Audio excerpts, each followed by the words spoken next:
Welcome back, Raider Nation and my champions. This is Eric. We're going to be doing things a little bit differently tonight. We're going to have a little fun and games. Of course, we're here Friday. We're going to talk a little bit about the game coming, but we're also going to talk about this big old tank.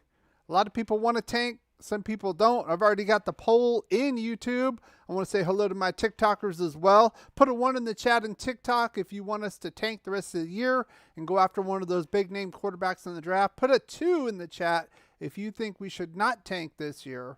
I'll put that in there. If you're on YouTube, go ahead and vote right now. We've got a few votes in already with tanking for a slight lead. I want to say hello to Dominique. Jeff Garrison stopped by, put his 2 cents in, maybe a quarter's worth. We'll get into the tanking part in a minute. And I want to say hi to all my TikTokers out there. They are jumping for joy. Our leader here, Josh McDaniels, on his big old tank. Let's get right into this. Why not? Why not? Let's get into this. Why not? While we're doing this, of course, the rundown. If you are new to the program, these are the topics we talk about. And then we have our question and answer segment. Of course, I will be opening up the live chat lines after that. I put the link up in the pinned comment in YouTube. I put it in the opening chat comment in TikTok. You can click on that. You go into a green room. I'll let you in once we get to question and answer segment, and we can chat live. You do not have to be on camera, but of course you will need a mic so we can hear you, Raider Nation. So sound off. I hear everyone say it. Take what they give you. We're going to take what we want. And again, we always start with our champion count. We are growing very slightly on YouTube, of course. TikTok continues to grow very well, and I am very proud of that as well. I am proud of all of you, all of my regulars. I see Alex Ghost in here as well. Thank you very much for coming out. And again, I always start with you guys, because without you guys, there is no show. There really is no channel. So thank you once again for supporting the channel, as you always do.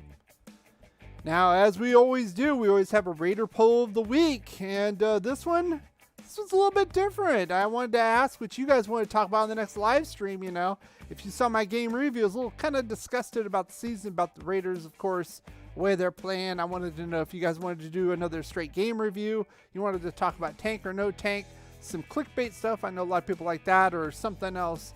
And over half of you are looking for the tank or no tank discussion. I know a lot of people are talking about that. And we're going to get into that. I'm going to do a little bit of that with the game review. I hope you enjoy it. Here it comes.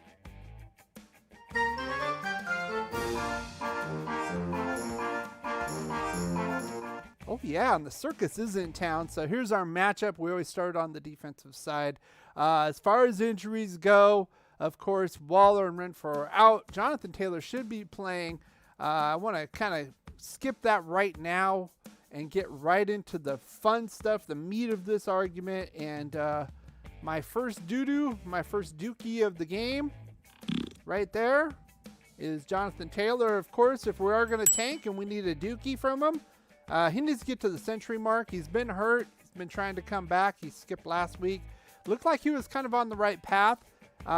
For a good dookie on us, over 100 yards, 2 rushing touchdowns, and 10 rushing first downs. Should do the trick, to be honest with you, as far as the dookie. And the second dookie, of course, we got to talk about this defensive line. It's been kind of doing a dookie all on its own. 0 sacks, 0 QB hits, especially on the rookie Erlinger here, and allowing them over 50% on third down conversions. I know they got it in them if you want to tank, because they made Davis Mills look like a superstar, so I can totally see them doing that here on the defensive side of the ball. But if you don't want to tank, you just flip these numbers around, basically. So, but of course, a lot of people want to see it tank. That's why we're doing the tanking here. And if you are enjoying this, of course, I got to have you subscribe or follow if you're on TikTok. And of course, we are going to be going live as usual at halftime, like we normally do. This will be a 1 o'clock game because it's going to be at home.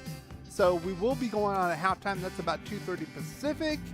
we are going to talk about these keys to the game or the poops to the game. I want to see if they continue the tanking or not. And we'll talk about the good, the bad, and the ugly like we normally do. We have a lot of fun. We're going for about 10 or 15 minutes. And I encourage you to come out and join us.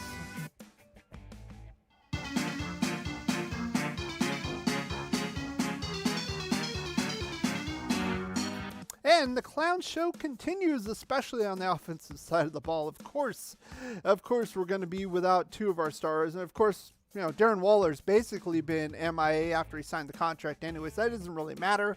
Hunter Renfrow, put on short-term IR. He's going to miss at least 4 games. So we're going to go the first dookie of the game. This is probably the biggest dookie of all. This is probably needing some KO pectate. There's so much diarrhea, and that is this offensive line. Absolutely disgusting this year. Maybe on par with last year with Brandon Parker playing right tackle, to be honest with you. Maybe not quite that bad, but Colton Miller's been kind of sneaking it up as of late as well. I see you there, Carlos No Tank. We're going to talk about that in a minute. But if they do want to tank and get a good dookie in here, we're looking at probably about 4 sacks and 10 quarterback hits should do it. That should make Carr run for his life and be scared. And attribute to 1 turnover, I'm guessing either a hit with an interception or a strip sack fumble. That should do the job here if you want to tank real well. Now the second dookie of the game as far as tanking. And of course, if you want to do keys to the game, we'll just flip these numbers. Of course, I would say like no sacks, 4 quarterback hits, no turnovers. My second dookie is right here, Devontae Adams. You're going up against Stephon Gilmore. He should be back for this game. And we'll talk about that in a minute, Chevy. I see you in here. Welcome. We're going to go for Devontae, less than 100 receiving yards, no touchdowns. And, of course, I want to see him, if you're going to do a dookie, get an interception related to a lack of effort. Now, he did that a couple games back where he basically just overran a pass route and didn't even try for the ball. Easy interception. So if we're going to do a good dookie, that's the way to do it, of course. And the car haters would rejoice in that. If you want to go for a key to the game to win this game, of course, he's going to be our biggest weapon. He needs to shine. I mean, of course, Waller's out, Renfro's out. They're going to be doubling him, but he's an elite receiver. He needs to show it regardless. So I would say you just flip those numbers, put a 1 here, put a 0 here, put 100 here. As far as my prediction for this game, if we're going to be doing a dookie, we're going to have to really dookie it up. And with the Colts, their offense is trash. I know Jonathan Taylor's going to be back. We generally, if we want to play for real and not to tank, we're doing halfway decent against the run. I don't think Jonathan Taylor will be enough. It wasn't last year with Carson Wentz.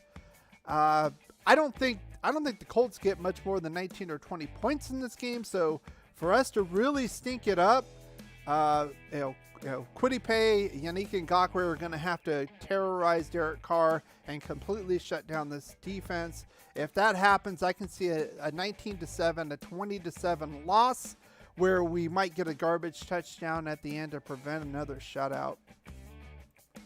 But of course, I want to hear what you got to say. I see you in the chat. I see you. If you're watching this, of course, on a replay, why not subscribe? But if you are watching this, subscribe first and then put your comments in the comment section. I read them and I'll likely respond to them even if they are German porn. So let's go to that right now. How you guys doing tonight? How are we tonight? Friday. We're 2-6. Are we in full tank mode? Do you guys want to go to full tank mode at this point? I called the season after the Saints game. And they made it even better with the Jacksonville loss. So you guys tell me. I'm looking in the chat right now what you guys got to say. Let's see. No tank for Carlos. Lencho says they will miss at least 5 because the 5th game is on a Thursday night. Chevy Silver Raider, how you doing? Hope no tank, but Josh McDaniels got his plans. That's a lot of things. A lot of people are theorizing that McDaniels, this is his plan all along, him and Ziegler, to create a tanking situation. That's why they left a lot of holes open. Right tackle, defensive tackle, cornerback. Maybe so. I don't know. I'm going to scroll up. Let's see. Oh, well, let me scroll up. That is weird. But anyway, Jeff Garrison is all in for tanking in full tank mode. He wants us to get the first round pick, draft Bryce Young. We were going to get to that in a minute. Let's see. We're going to go into chat mode right now. So I put the link in the pinned comment in YouTube. It's in the main descriptor on YouTube or TikTok's live stream. So you can click on that. Go to the green room. Basically, I'll let you in. We'll get into that. We'll also look at some prospective quarterbacks because a lot of you were saying you wanted to talk about tank or no tank. We'll talk about that. But the poll is a lot of no tank now. A lot of no tankers came in, and it's 73-27 no tank as far as percentage goes. So let's see. Let me get that going here. Psycho Jackal says, God, I hope we win 9 straight. Oh, that would be nice. So if you want to come on into chat, I'll leave this open for a few minutes. You'll be right here with me. Of course, I got to point the opposite way. You do not have to be on camera like I am, but of course you do need a mic so we can hear you. Sound off. I want to know, do you want to tank or not? That's the question of the day right now in the Q&A. You can see that right here. To tank or not to tank? I want to hear your opinions. I don't want to just hear tank or no tank. I want to hear why. I want to hear your arguments behind it. And this is a very divisive subject, obviously, with the Raiders. One, as Raider Nation, we're all pissed off because we're 2-6. This team has much more talent and should have a much better record and be performing at a much higher level. To me, at least wild card playoff level. To me, honestly. Are we at a Buffalo Bills level or Kansas City? Maybe not, and that's okay. I think we still have some holes, but we should at least be vying for a playoff spot at this point. And we just look like absolute trash, especially the last 2 games. A lot of people thought, well, we had that rough 5 games in the beginning. We had the bye week, and now we're going to have all this. We're going to win like 6 in a row. We're going to get to the Chargers and get a revenge game. We're going to be right back in this.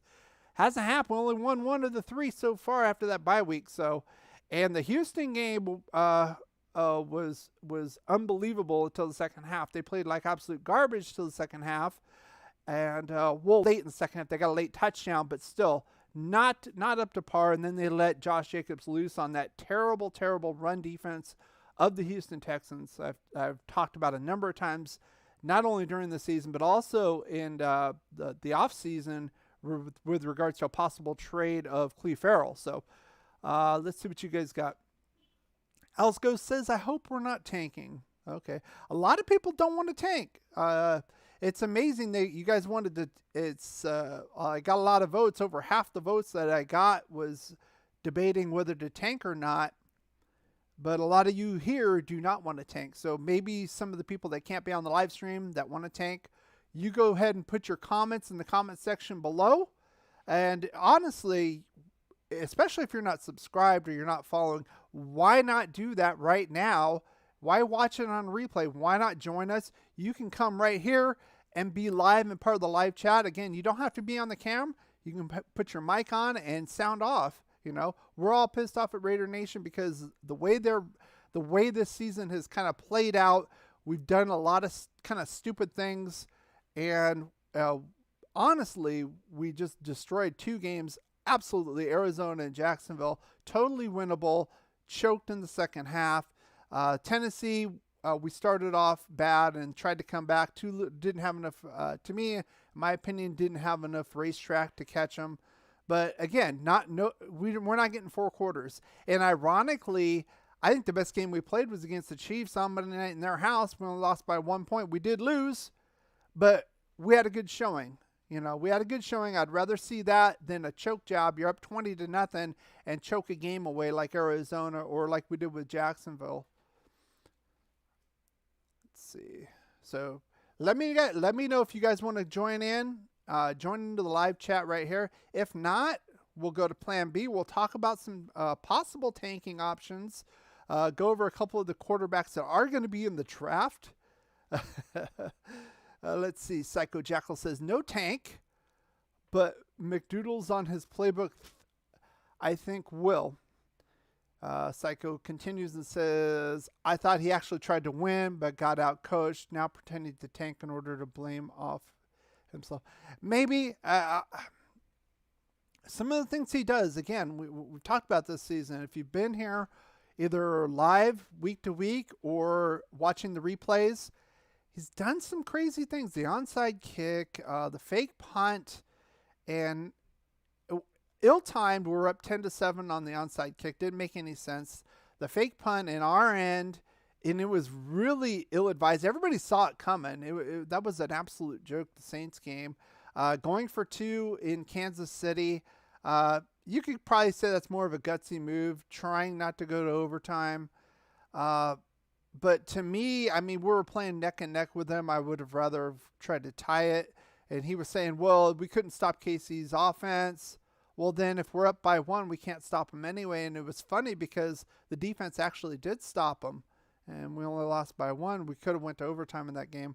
Hey, Earth Daughter, I see you in here. TGIF. TGIF to you. And happy Friday to everybody. Of course, we got a weekend of fun games. It's very interesting games. I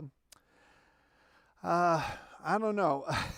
Kansas City's going to be playing Jacksonville at home. You kind of think that's going to be a blowout, but who knows? You never know week to week. I don't know. Denver's going to Tennessee, and the Chargers will be playing, I believe, in Santa Clara against the 49ers, and it's going to be tough for them. Honestly, Chargers offense has not looked that good this year. Not like last year where they were gangbusters. I mean, a lot of people were putting Herbert right up there with Allen and Mahomes as far as high-powered offenses. That has not really happened this year. I know they've had some injuries, but still, a lot of questions. A lot of questions there, and the 49ers defense is always stout. So that could be a tough game for the good old Lightning Bolts. Thumbs up, everybody. Absolutely. If you are enjoying this, put a thumbs up. Let's check our thumbs up here. Let's see. You guys need a thumbs up in TikTok too, you know. You guys come in here, 10 likes. That's pretty good. That's pretty good for the YouTube side of it, that's for sure, because you only get to vote once. So we'll continue to vote. What say you? Tank or not to tank? Put your vote into YouTube. We got about 70-30 split. No tank. If you're new to the program, you haven't watched the last week, we talked a little bit about this. I am on the no tanking side. I have the philosophy of Al Davis. You just win. You play every game hard, and you fix what's wrong. You don't crap the bed for a season trying to get a high draft pick. That's my opinion. So, but what say you? What we're going to do, let's see. Let's go back. We're going to go back. I want to show some possible candidates, of course. Zoom in here. See if I can zoom this in. Yeah. Let me whip this out. Ah, it's about as high as I can do. Okay, whoop.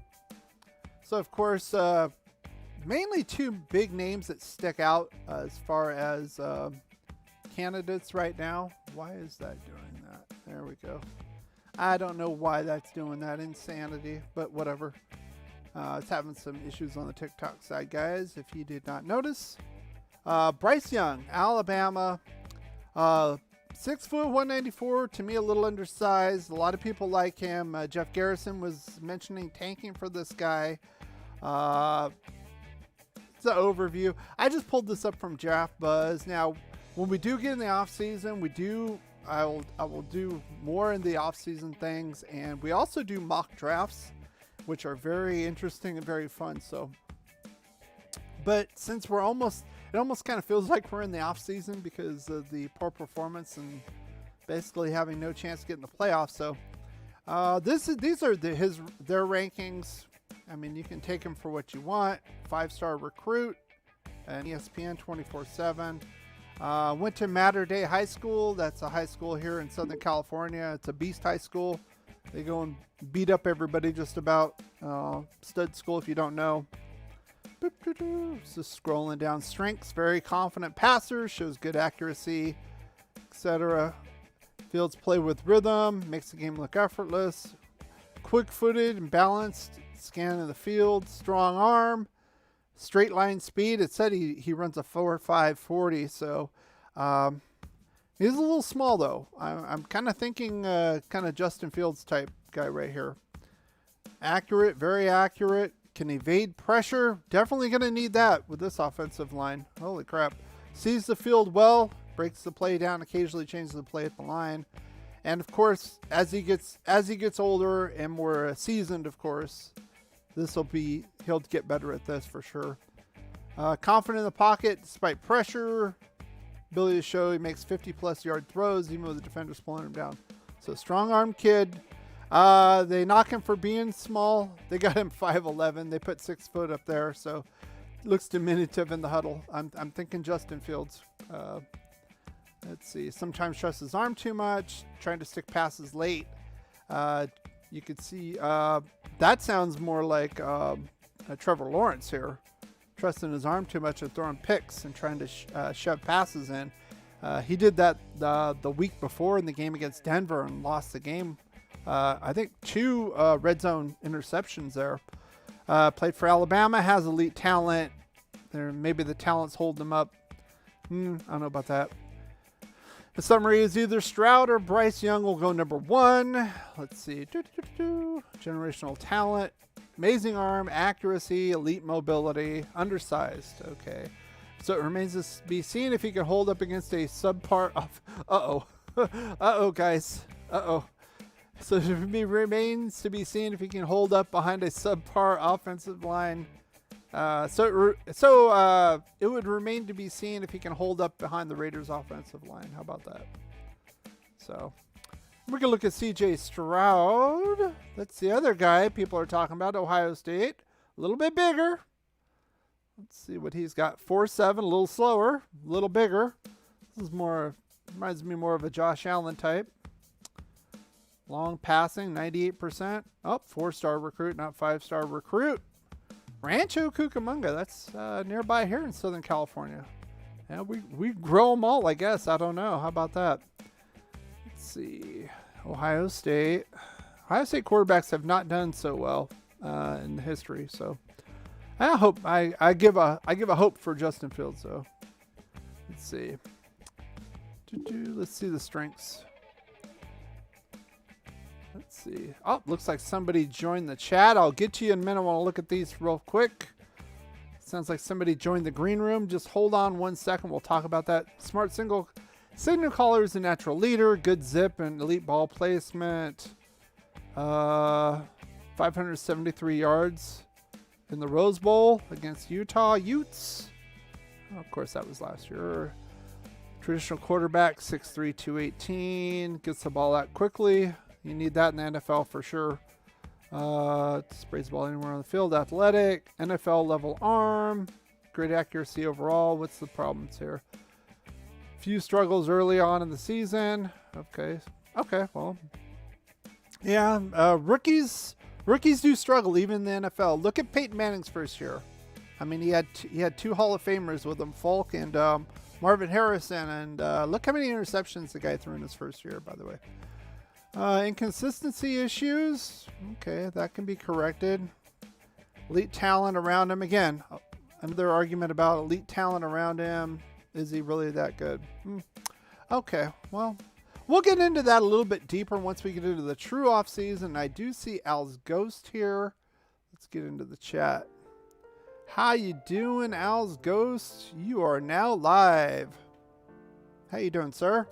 How's it going, champion? All right, we're doing well this Friday. We're trying to be a little optimistic. I know some people want to tank. It looks like about a 70-30 split now on our vote. I know you were saying you were part of the no tankers in the chat. Go ahead and give us your opinion on that. What do you think? Yeah, when I step back and think of doing what our shortest path is, here's what I think. Bolster the trenches, both defensive lines, stack up. You know, the defense has been severely over the past several years. In that way, understand and I appreciate toward Carr, especially now that it's champ Carr supporter. I think he came into a very young Ford Raiders, a very unstable organization, the worst ownership group in the entire, and he hasn't had the support around him. I often say that consists mother of all success, and that throughout his 9-year tenure with his coach in 9 years. At this point, I'm actually like willing to, because I actually feel deserves better. He probably, and I don't think that this organization will stability that's quarterback like him to succeed. You're cutting in and out a little bit on there. I just think. Go ahead. Can you hear me now? Yeah, I hear you. It just kind of cuts out intermittently, but go ahead. You're talking about Carr being in a terrible situation to come into as far as the organization and all the moves. But yeah, go ahead and finish your thought on that. Right. And so want to make that finding another quarterback really, really difficult to find another quarterback, because for as many as trust me, Ellinger, then bottom 15 quarterbacks, bottom league, and that's a tough one when you're in quarterback. Are you still hearing me? A little bit. You're breaking up a little bit. Maybe you can come out and come back in. Let's see. Yeah, I'm not sure if it's the site or if it's something on your side.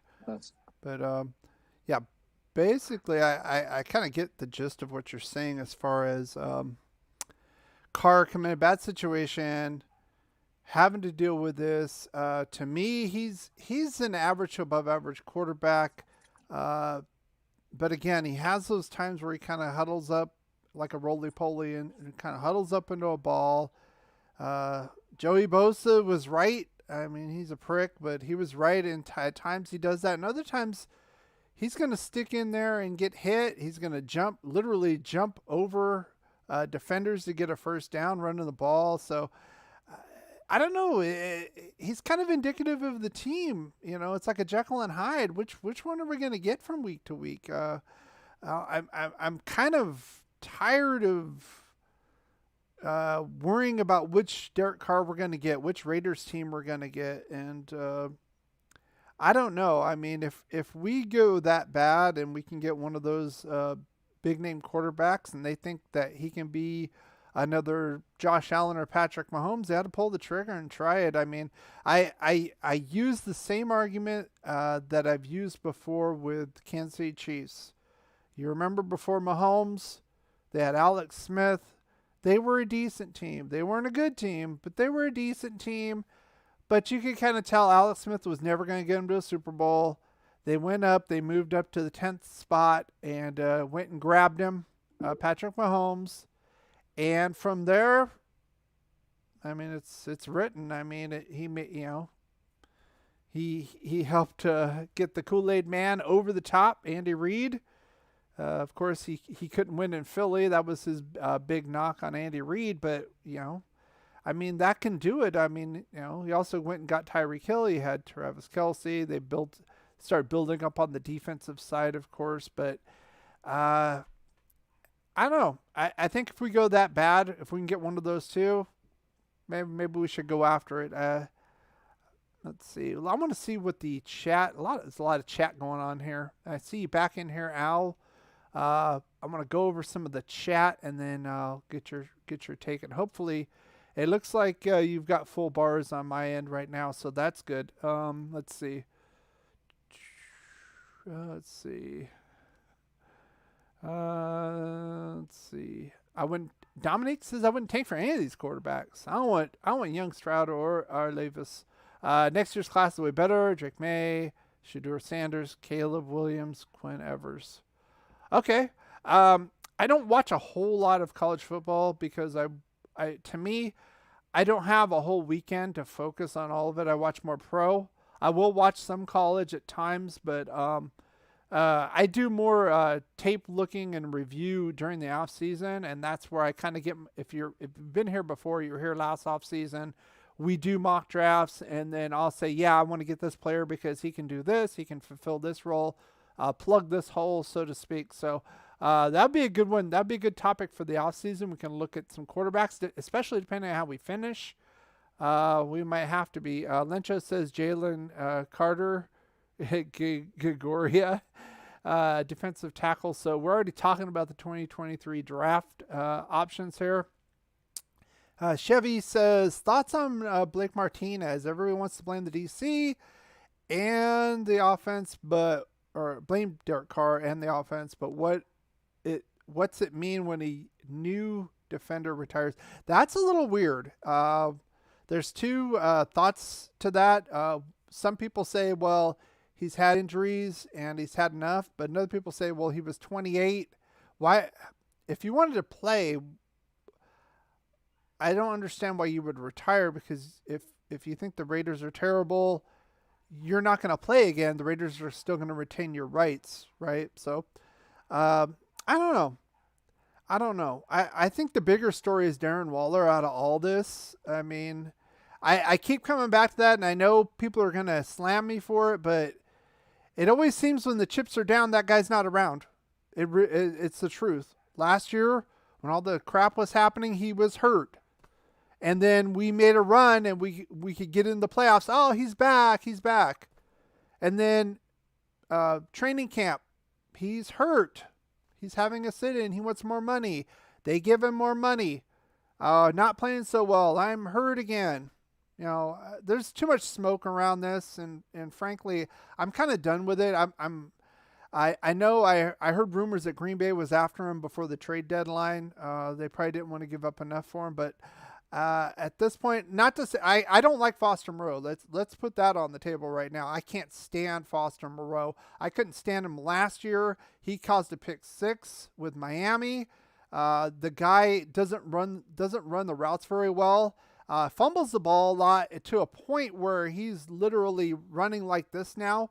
It's like, are you like in Pee Wee ball or what, dude? You don't know how to hold the ball without fumbling it. So that's definitely a need, but with the whole Waller thing, your best ability is availability. And I don't know if it's because Gruden's gone and Gruden was the guy that gave him the chance and all this, but whatever the reason, it's not working here, to be honest with you. Let's go. The Walrus, Andy Weed. Okay, let me get a couple more comments. Exactly. If Chiefs can move on from Alex Smith, we can move on from Carr. I really don't understand why Mark would keep the coaching staff. These guys don't have a clue. Dumb and Dumber, McDaniels, and Graham. And I don't get the Foster love. That dude's terrible. He isn't in Jack. Okay. All right, Al, you're back. Let's see. Hopefully you can finish your thought. I'll be monitoring the bar, so you go ahead and talk. Thanks, Champ. I appreciate it. No, so I was just to reiterate, I think our shortest path to success is actually keeping Carr and just bolstering the offensive and defensive lines and try to build in the trenches and feed our malnourished defense, which has been malnourished for the better part of, a decade now, pretty much, or possibly longer. I do think that if we make the decision to let go of Derek Carr, which pretty much all signs point to that, things will get uglier before they get better. I think we're looking at a multi-year rebuild, and the risk in finding a quarterback that's better than Derek Carr. I mean, obviously there are quarterbacks who are better than Derek Carr, but the chances in finding that guy are pretty slim. For example, Jordan Love hasn't taken over Aaron Rodgers' job in the Packers, right? For the Packers. Yeah, Jordan Love's trash. I didn't like him. I also think that the kid that the Niners drafted, Trey he's Lance. no good. Yeah, Trey Lance. He could throw the ball 70, 80 yards, but the guy's incredibly inaccurate. And to be honest, the Niners, they actually lucked out with having that guy get injured and having Garoppolo take reins of the offense going forward. And so can we take a gamble and can we trade assets to move up to get some kind of physical specimen to upgrade on Carr? Sure we can, but I think it's risky. I'll also say this. Josh Allen, it's actually, I commend the Bills organization for staying committed to that guy, but people seem to forget his first year and a half. He was absolutely terrible. Mm-hmm. I think his completion percentage was hovering around like 53%, extremely inaccurate, threw tons of picks. And sure, he's now a top 3, top 5 quarterback, but it took time for that guy to develop. So I just want to warn Raider Nation, if you walk away from Derek Carr, or if Derek Carr decides to leave for whatever reason, I think we're in for the long haul, and I think that things will get uglier before they get better. I will also just say, I think this coaching staff, as a side note, I mean, has proved, week in and week out now through 8 weeks that they are severely incompetent, both on the offensive and defensive sides of the ball. And I would actually even include special teams in there. So my confidence in the coaching staff has pretty much diminished to zero. And I will also say, I think we thought at the beginning of the season or just before the season started that Ziegler was some kind of mastermind. And who knows, maybe he proves me wrong in this upcoming draft. But in my estimation, he's still a GM in training, and he's already made a couple of pretty big mistakes. Number one, he did not focus on bolstering the offensive line at all. Number two, he signed Chandler Jones to a massive contract, and Chandler Jones has half a sack through 8 games. Meanwhile, by the way, Yannick Ngakwe is at 4.5 sacks. I think like twice the pressures of Chandler Jones. Obviously outperforming the older veteran by a significant chunk. He did get us Devontae Adams. I give him credit for that. But in terms of like Ziegler's GMing, I think it's pretty amateurish. And I suppose what he's doing now, which is what I've been saying on other Raider content creators' lives, is the following. It's obvious to me that he is going to gut the roster in the offseason. He's collecting as many assets as possible, meaning trade chips in the form of draft picks. And he's going to gut the roster, and I think we're in for a multi-year rebuild. One other thought, champion. Jonathan Abram getting cut.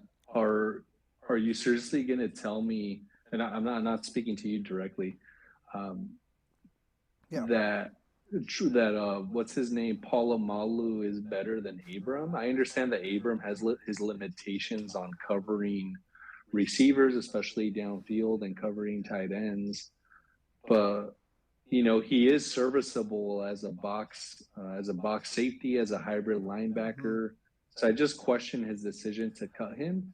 And I'll add, if Ziegler and McDaniels and Graham thought that Abram was not good enough to make this roster and they were simply showcasing him for a trade through 8 weeks, then that's shame on them, because they were obviously not putting winning first.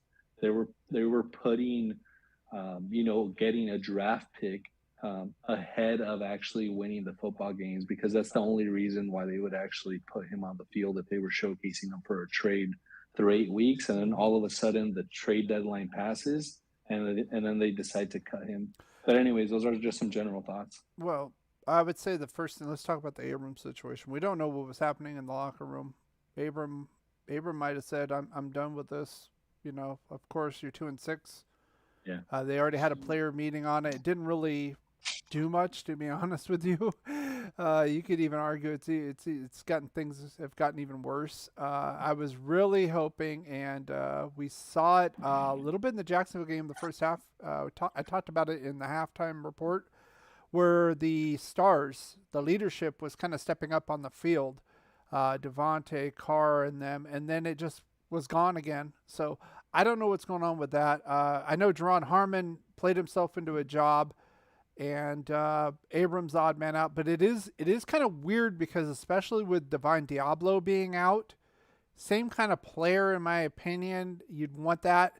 And then we got rid of Hankins, and the running defense is starting to slip a little bit. It's not terrible, but it was not as good as it was even the first 3 or 4 weeks playing against bigger competition. I'm really concerned with Jonathan Taylor coming back, and it looks like he's going to be playing full practice. So this could be a problem for us. Of course, they're going to lean on him with Erlinger. He does not look very good at all. He's going to have to take his knocks. Again, like you said, there's a learning curve when you go get a young rookie quarterback and you throw him in the mix. They're usually not that good. Look at Justin Fields. A lot of people were going to count him out, and it looks like he's starting to turn the corner a little bit, and they actually went and got Chase Claypool a little more weapons. So not to say that they're world beaters, but they've got a good outlook, in my opinion, and just with his athleticism. So it's going to be a problem, and I'm honestly more concerned for the offensive side of the ball. You have, like you said, Yannick Ngakoue, 4.5 sacks. It's good. It's not world beater. Of course, him and Chandler Jones are past their prime. Let's be honest. So that was a swing and a miss signing, like you said, signing Jones for a long-term deal. I didn't think we would be this bad. I was thinking maybe 4 or 5 sacks by now at this stage of the season. That didn't happen. And then you got Kwity Paye, a first-round pick, I believe, a couple years back that the Colts got. So they got two guys that can come after you. And like I said, Colton Miller has not been that great the last couple games. I really slammed him on that New Orleans game. He got owned by Marcus Davenport. We talked about that. So this could be a huge problem for this. That's why I said it could be 19-7, 16-7. I don't think the Colts can really move the ball. Taylor can run the ball, but how many times can he run it? I don't think they get 3 or 4, maybe 1 or 2 touchdowns at the most. But this offense could really struggle against this defense. And remember, Gus Bradley's the defensive coordinator, so he has a little bit of knowledge on Derek Carr. Let's not take that into or forget to take that into account as well. Yeah, and I'll tell you this, champion. The other thing that concerns me, I saw Jeff Saturday's press conference, and that guy just sounds like a leader. Mm-hmm. He sounds like a leader to me. He sounds like he could motivate a group of men and get them, run through a brick wall, so to speak. But I'll exactly, just like Bisaccia. But I'll leave you with this, champion, and I'll take your comments off air. Okay. But here's a scenario for you. Ziegler gets fired tomorrow, and then Raider champion gets the phone call for Mark Davis, like, hey, I want you to GM this team, and I want you to turn it around, and I want us to be a playoff team next year. Give me your 3 to 5 moves that you're making. I'll take your response offline. Okay. All right. Well, first of all, I want to say thank you for coming on. Not a lot of people come on. I appreciate that, coming and joining the program and helping with the program and the channel. So with that said, I would say if Mark Davis wanted to come to me, I would gladly accept it, number one. Number two, but first thing in the press conference was first thing that would be uttered out of my mouth is saying, we are not tanking. We are going back to your father's philosophy of just win, baby, and we're going to do that. And I still have cap room. There are some veterans I would like to go pick up. I wouldn't mind getting a Ndamukong Suh. He's sitting around. If he's not 50, 60 pounds overweight, I would love to get him, get some help on the offensive line, some veterans. And like, if you don't perform, you're done. You're done. As far as getting the playoffs next year, that if you're saying I have to do that, that means I got to stick with Derek Carr. Thank you for the hot dog. I'm getting some gifts in TikTok. If you didn't see that on the YouTube side, I appreciate that. Thank you for the gifts. But if you're going to give me the scenario where I have to win next year for sure and get in the playoffs, that means I got to stick with Derek Carr. I can't go after a rookie That means I will probably still have a high draft pick, of course. I think this season's done. We'll probably at least have a top 10 draft pick. And I'm going to use it on the defensive side, or if a solid offensive tackle comes to me who can play the right side, those are the two priorities I would be going after in the first round. I want to get some cornerback help. I would prefer, especially if we have to win next year, I want to get some veterans in. I don't want to necessarily rely on a rookie corner. I know there's some exceptions. Patrick Surtain Jr. or the second comes to mind. A few others, but for the most part, if you're going to do that, you're going to have a tough sled to row there or to run. So definitely, I'd like to work inside out. I'd like to look at the talent level, of course, but I would be focusing on the defensive line and offensive line, right tackle. Those would be my big priorities. We already have Renfrow signed. We have Devontae Adams signed. I would trade Darren Waller and get some more draft capital, to be honest with you.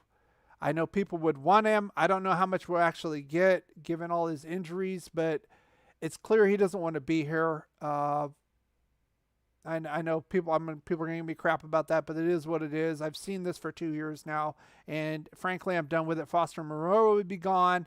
There's some decent tight ends, I'm sure, in the free agency pool that we could go after.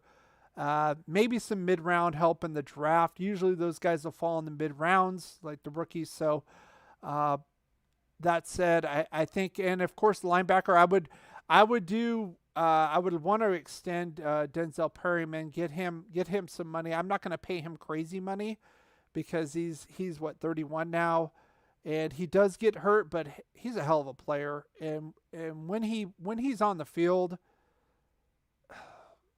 I know he's more one-dimensional, and I've said he's a better probably 3-4 inside linebacker, but there ain't no running on that guy for the most part. So, and he has that attitude, the hitting, the grit. I remember him on the Chargers doing that, and I was like, man, he plays like a Raider. And again, that goes back to to that Al Davis philosophy of doing that. If Abram was still here, I'm not sure if I would have kept him, to be honest with you, and not for the lack of pass coverage. I like his hard hitting, but I mean, he's hit that shoulder twice. He's like a Bob Sanders. He gets hurt a lot.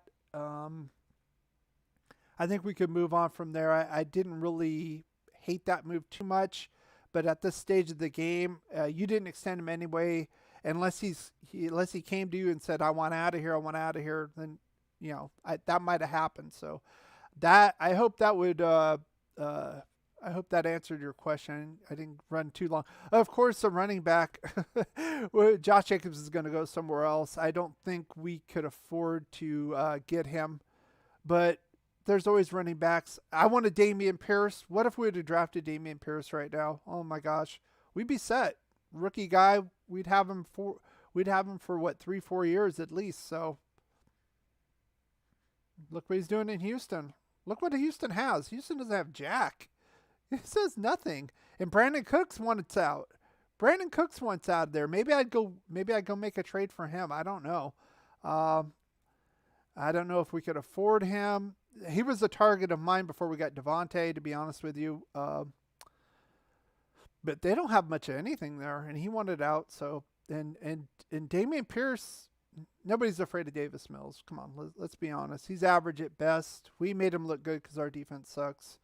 So, I mean, it's kind of sad because, you have, YouTubers and fans that seem to have more knowledge, and I don't want to say more knowledge, but it seems like you go back to my off season, go back and look at the players I wanted, people I wanted in the first round. A lot of them, I mean, it's like, oh, doing all right. Let's see. Great strategy. Thank you. Appreciate that. Lencho says, Jones is dead cap $7 million after this year. Dominique says, try to tell everyone getting rid of Yannick was a huge mistake. It was his last year anyway. And I think even the old regime was going to let him go after this year. I think that's why they drafted Malcolm Kuntz. he's kind of a unique clone, the way his game is and his size. I think that was the plan when they drafted Malcolm Kuntz all along, the previous regime. So I can't really knock him for that. I still don't think Malcolm Kuntz is an everyday end, though. I don't know what it is. I think he's a little too light, to be honest with you. Colton's been a disappointment this year. Yeah, especially the New Orleans game. Kind of an implosion. Lencho says, I was thinking a Pro Bowl year for Colton. Definitely. I was arguing he's a top 5 left tackle, but he's not playing it now. He's not this year. Let's see. When was the last time the Raiders franchise tagged a player? Richard Seymour, 2010. Maybe. I'm trying to think. I'm really trying to think last time we franchise tagged a player. That might be it. Oh, there's Hefe. We have the Hefe sighting. How you doing, Hefe? Give you another plug here. Of course, if you are enjoying this, especially if you're on a replay, why not subscribe and hit that bell, set it to all. If you're on the TikTok right here, and put my hand over the camera, why not follow so you can be notified of all the live streams coming up? Of course, we're going to go live for about 10 or 15 minutes during halftime. Even if they're looking like a tank job, I'll probably yell and try not to say any words that'll get me kicked off of any platforms. Let's say the tanking is making a little comeback. It's 53-47, no tank now. It was 70-30. Hefe says first place going good. Well, yeah, I mean, you got Patrick Mahomes, and I argued that already. You know, you guys had Alex Smith before that. You were a middle of the road team. Let's be honest. Until Patrick Mahomes came on the scene, you were kind of an also around. You weren't crappy, but you weren't good, and you weren't going to go anywhere with him. And you guys made the good decision to move up and get him, and it paid off for you. So let's see. 34 footballs. Thank you for the footballs as well in TikTok. Diane the Ed or Theed, whichever way you want to work it. So let's see. We're going to end the poll. Any last chance?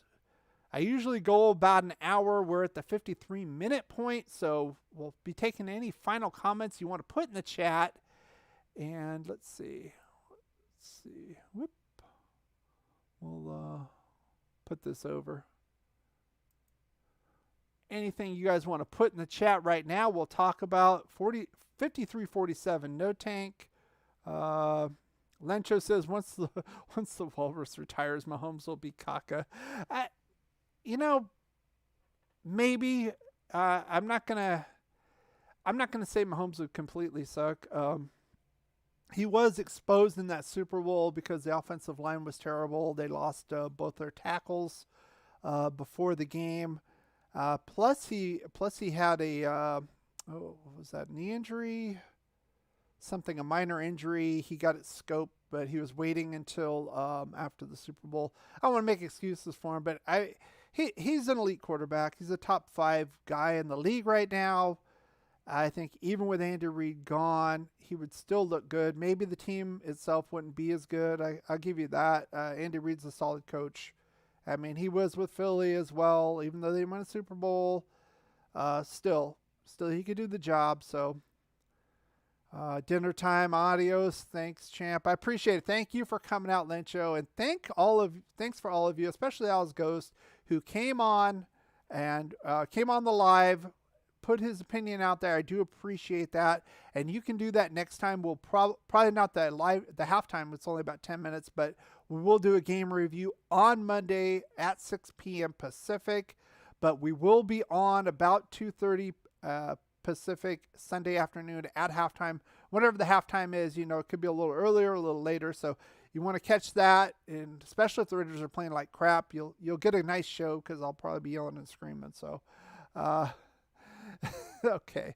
With that said, I want to thank each and every one of you for coming and supporting the channel, even those who are watching on a replay. You got through this long, and I want to thank you for that, and as well as those people on TikTok.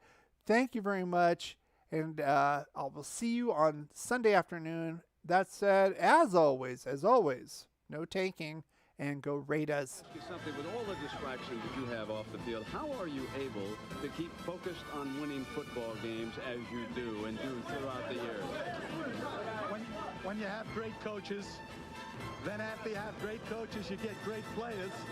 You have a great organization, and you tell them one thing: just win, baby.